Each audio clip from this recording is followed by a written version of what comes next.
guys, I'm Naomi Pitcher and today I wanted to talk about mental health. This year I found it my worst mental health I'd ever had. I realized that I had forgotten how to be mindful. I want to tell you guys about how I fixed my mental health, and now I feel like I'm so mentally strong again, though I'm finding more healthy coping mechanisms to make sure that when stress comes, that I can get through it. We're living in such a day when we can have so much stressful things at our fingertips at all times. It's not just an hour of the news a night, it's being able to look at bad stuff constantly, being able to constantly compare ourselves, being able to constantly look at things that harm our mental health. We're comparing ourselves, we're constantly absorbing all of this material, which is designed to keep us on our phone, keep us stressed out, and also keep us feeling bad about ourselves, so we consume, we buy. One of the things I'm making sure that I'm doing to really improve my mental health, which is also really hard for me because I do shows late at night, so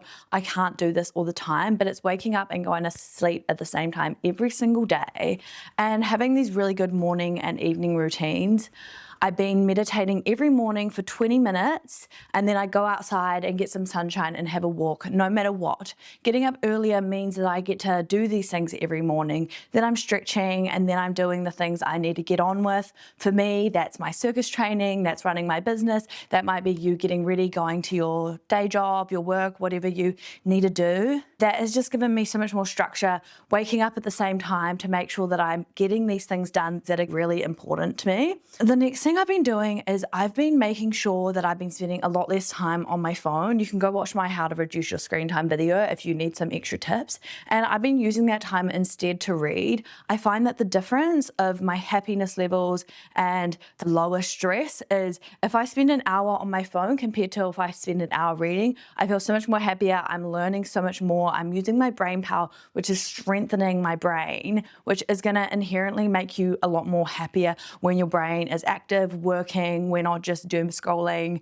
making ourselves dumber. I read these amazing books and I'm going to tell you guys at the end about them, and you can go buy them for yourself. You can get something similar and just read. Honestly, guys, read. Stop doom scrolling. I've learned to just be more mindful again. One of the books I read was about mindfulness, and I used to feel like I knew about mindfulness. I was practicing yoga daily, meditating, and since living in a big city, I found that it's so much harder to be mindful. We get caught up in this rat race. We feel very time poor and we're not living really mindfully. So what I've been doing is trying to live more presently in every moment of my day, connecting with my body, connecting how I feel. When I go for my walk in the morning, I'm not bringing my phone. I'm feeling the wind on my face, I'm feeling the sunshine, and I'm really just feeling into my body. And I'm trying to do this as much as possible instead of being in my head somewhere else, being mindful with everything I'm doing. Next, I've been doing these Oracle healing cards, and they've made such a big difference.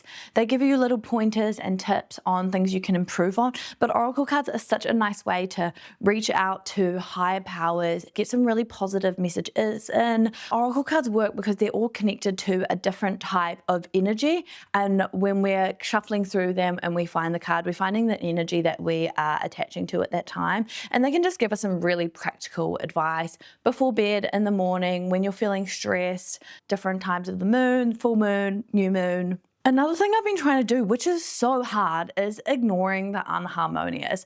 It's so hard when we have all of this negative stuff through our newsfeed. We've got all this political shit. We've got all of these negative things about all of the shit that's going on overseas. I can't say that word, otherwise you get blanked out on here.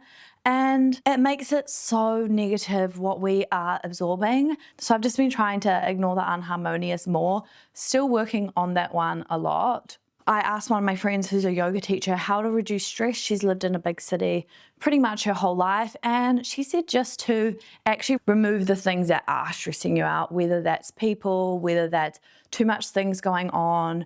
I found it really hard this year because the economy is really hard, and I was having financial worries, like I'm sure most of us are, with the rising cost of living and our paychecks not matching that. So I just made a point of how can I make more money. I was proactive. I didn't sit there and mope around. I was proactive. I advertised. I got more gigs. For you, that might be getting a side hustle. It might be selling a few things online. It might be getting the guts to ask your boss for a pay rise and going in there clear, this is why I deserve it. And then at the same time, making sure that your lifestyle doesn't inflate with that, because it's so easy for us to get a pay rise and our lifestyle to inflate that instead of being like, hey, I'm actually going to invest that. And then when we get back our investments, we can feel so positive about it and we can put that into the things that are really going to make us happy.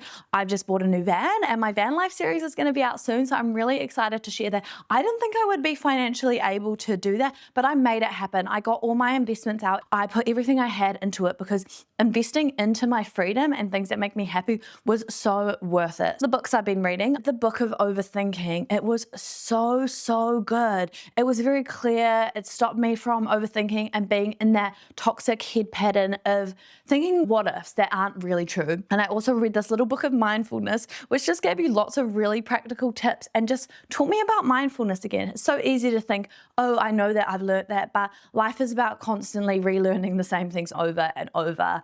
And we'll probably have to do that for life. I'll probably have to read that book again. So I hope these tips can help you. Check out the rest of my Reset series if you're needing some more positive things to help impact your life more. Drop in the comments any tips that you've been doing to improve your mental health. So yeah, I hope you guys enjoyed that. Please like, share, subscribe, check out my other videos, and I love you guys very much. Remember to vote love every day with your words, actions, and your thoughts, and I'll see you on the next one.